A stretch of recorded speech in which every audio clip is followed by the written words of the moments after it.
It's Dana Simonetti.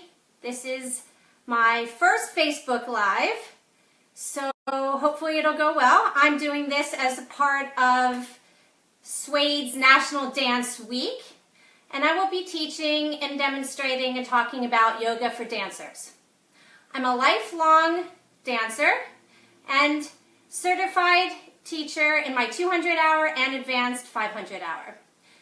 Yoga is really important for dancers of any type of dancing, whether it be jazz, ballet, tap, modern, or as far as this platform is concerned, more like social dancing for swing, Lindy hop, country, shag, and tango, any type of partner dancing. Really, yoga would be great to put into your various exercise regime for any lifestyle. It's good to help your breathing, it's good to help your meditating, and most importantly, it's good for your body as well. It's great for dancers because it helps stretch, strengthen, and restore your body so that you can take that onto the dance floor while you dance with other dance partners also.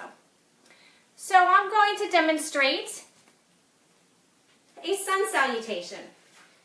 The sun salutations are meant to actually warm up your body as well as stretch and strengthen. Now there are various forms of yoga. You can use music, you can use no music. Vinyasa type of yoga really incorporates the breath and the flow as you transition from each of the poses, which are called asanas.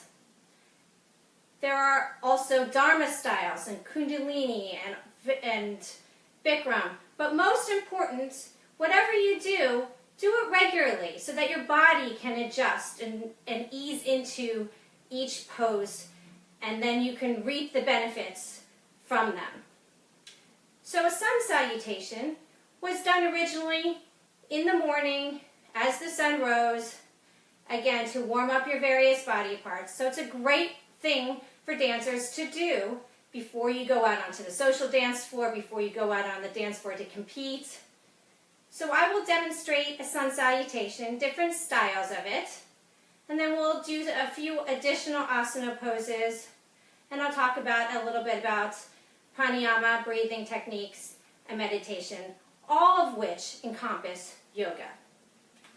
So to begin with, we'll do a sun salutation where you start at the top of the mat, in Tadasana, mountain pose.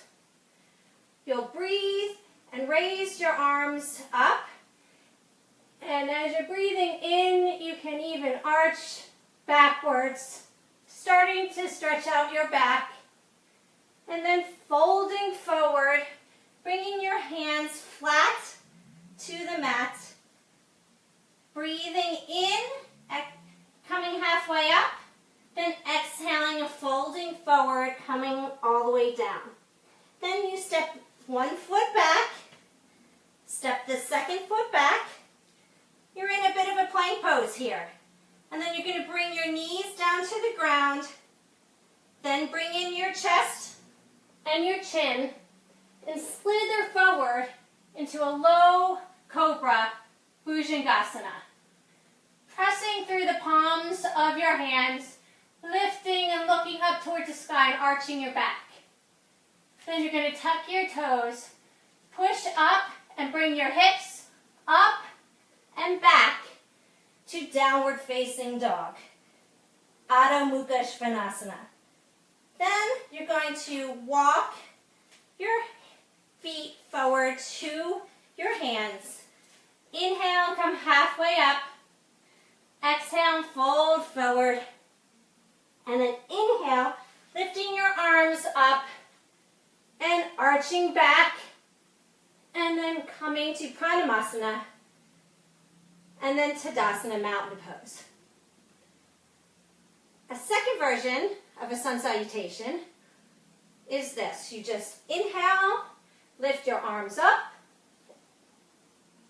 arch back, fold forward, inhale and come up halfway, exhale and fold forward, and this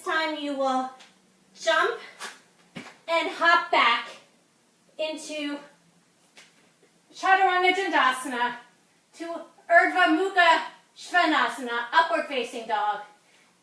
Then tucking your toes, lifting your hips up, pressing back to downward facing dog, Adho Mukha Svanasana. And then slightly bending your knees, looking forward. Then you're going to hop or jump to bring your feet to the front of the mat, meeting your hands.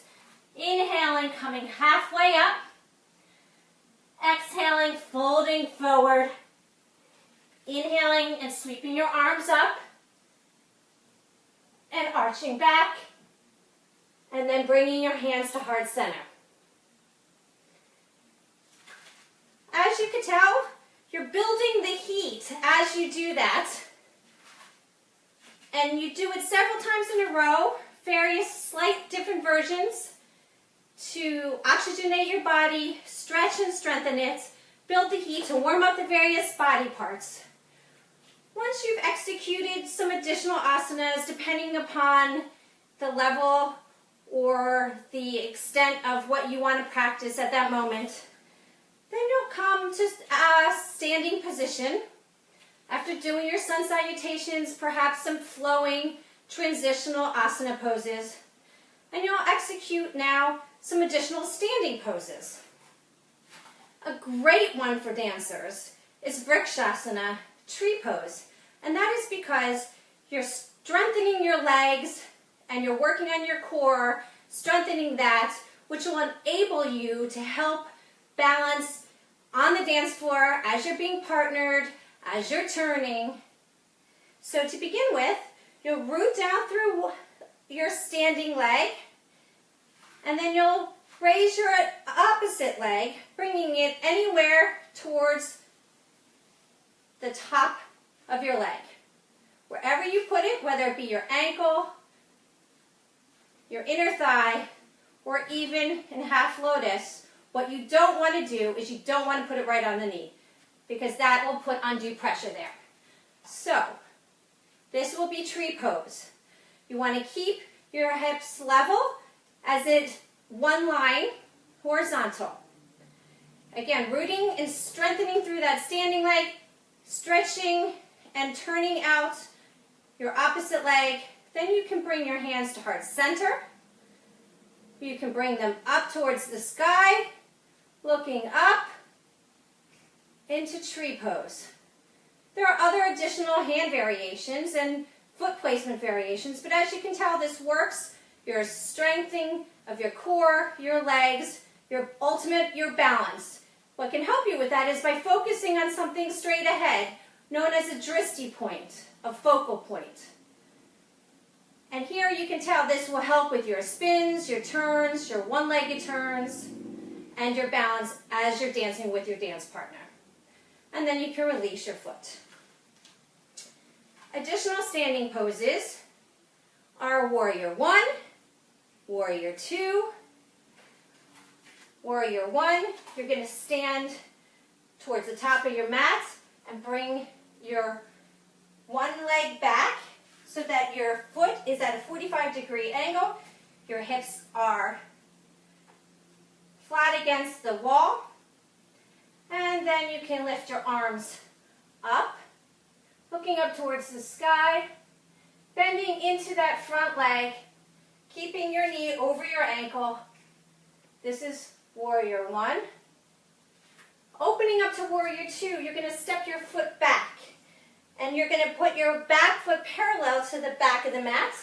And then again, coming into that front knee over your ankle. This time you're opening your hips to the flat wall.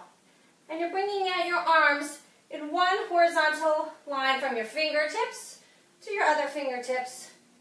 Engaging your stomach muscle and looking out over your front fingers.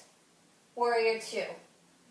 These poses again build strength in your legs. They stretch your legs.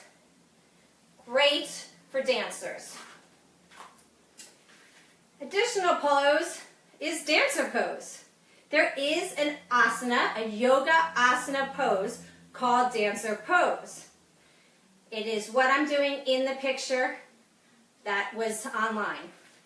to do dancer pose, you'll stand on one foot, bouncing on that foot, lifting your opposite foot up, grabbing the inside of your foot, lifting it up, and you can bring your hand out in front of you, and there's various alterations of that as well. Then, of course, with yoga, besides your flowing poses and your standing poses, you'll do back bending poses, you'll do twisting poses, all of which have various positive benefits for you and your body. Also, there's inversions. You can do headstands, handstands, shoulder stands, and these are all at various different levels that you can start out as a beginner and work your way with different transitions into more advanced poses. Again, I'd be happy to discuss more with you all the various types of poses and their exact benefits to you at any time. You can find me on the dance floor at various West Coast Swing Dance events, as I'm an all-star West Coast Swing dancer. And you can find me in the New York City area or on the West Coast Swing Circuit teaching yoga. I am on Facebook, Twitter, and Instagram as Dana Simonetti. And the other thing that you should definitely make sure as dancers to do is really work on your breathing techniques. There's alternate style nostril breathing. There's various other yoga breathing techniques, all called pranayama, which can help you as you're dancing from 1 to 3 minute songs, from various songs in a row all night long, and really be able to help oxygenate your body. Meditating is also very good, especially as you may be going through a very stressful day or pre-competition, post-competition.